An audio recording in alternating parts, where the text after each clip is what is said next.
Hello again from the Accra Conference TV studio. It's my pleasure to welcome here Karin Wahl-Jorgensen. Hello. Hello. Karin is from Cardiff University in United Kingdom, and she's focused on journalism studies. Karin, two of your panel contributions are focused on journalism in context of emotions. Is it the thing you're mostly interested in? Yes, I have studied journalism for a very long time and also been interested in the relationship between journalism and politics, particularly looking at citizen participation. And over the time that I've studied this, it's become apparent to me that one of the things that scholars haven't really paid attention to is the role that emotion actually plays both in political life more broadly, but also in journalistic practices specifically. So I set about actually studying the place of emotion in journalism and in political life, looking at how it circulates through different processes of public debate. So looking at how journalists themselves experience emotions, how they use it in their storytelling, also how politicians, when they speak to citizens, actually deploy emotional language, and then in turn looking at how citizens themselves actually experience emotion in the context of, for example, political campaigns. And so I've written a lot about this over the years, but at the moment I'm finishing a book called Emotions, Media and Politics, which focuses on these kinds of questions. Your panel contribution was about the Brexit, which is connected to politics. How big was an influence of emotions in comparison to facts during the campaign, according to referendum?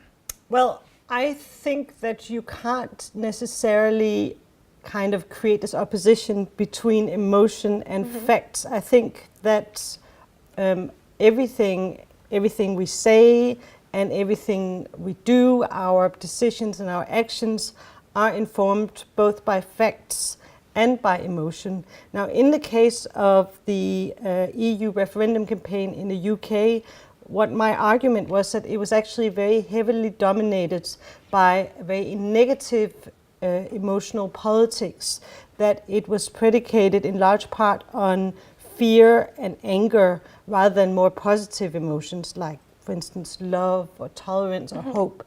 So really on both sides, but particularly on the side that campaigned for leaving the European Union, a lot of the rhetoric was motivated by fear of things like immigration and loss of control, fear of economic consequences. And I think that it's very important to take emotions seriously in political processes, because it explains a lot of what is actually going on at the moment. So if we look at the rise of figures like Donald Trump in the United States, a lot of his success is very clearly dependent on, predicated upon his very emotional appeals, which are often based on, again, negative emotions like anger and fear. And these seem to resonate with voters who seem very kind of disenfranchised or disenchanted with the political process. And don't you think like positive emotions are usually considered as a kind of like weakness, as a symbol of naivety or naiveness? I don't think so, actually. I think that if we look at a political figure like Barack Obama, for example, he sought to, and I think succeeded in, embodying the positive emotion of hope. And a lot of his political rhetoric was very much predicated on positive emotions.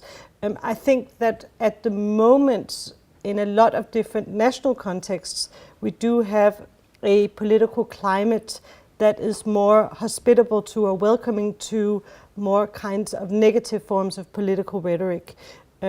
I don't think that a positive emotional politics is a sign of weakness. If anything, I think it might be the only way forward out of this very divisive kind of public debate that we have going on at the moment, really not just in the US and the UK, but you see the same thing across many European countries as well. Karin, what are you going to talk about on your Saturday's panels?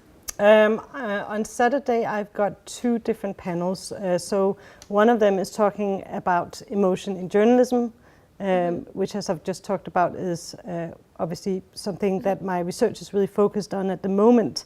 And the other talk that I'm doing is actually a special section that I've been invited to participate in, which looks at the sort of dangers and pitfalls of the neoliberal academy. And there I've actually been invited because I am the subject chair of the abstracting and indexing database called Scopus. So I'm the person who selects what journals are put into this database from a range of different fields, including media communications, journalism, languages and linguistics. And I also advise Scopus on their policies around social sciences and humanities fields. And so what I am going to argue there is that we have to be very careful about how we use metrics, how we use these quantitative measurements in terms of deciding things like where we should publish our research and where we should invest our resources, how promotions decisions and awards are being made, and so on. So I'm going to strike a cautious note about metrics against a backdrop where metrics are becoming increasingly important in the neoliberal context. Mm-hmm. And what about your free time? Are you going to attend any of cultural activities during the conference? Well, I'm hoping to go to all of the key receptions that are put on. Also, I've been to Prague twice before, and I think it's one of the most beautiful cities anywhere in the world. So I'm hoping I will have a chance at some point to sneak out and go for a little walk around and go and visit some of the places that I remember from my other visits here. So that's basically my plan. I want to attend as much of this conference as I possibly can, but if I can get a little walk out of it as well, that would be very nice. So thank you for joining us in our ECRA studio, and we're looking forward to introduce you other interesting visitors. Thank you. Thank you.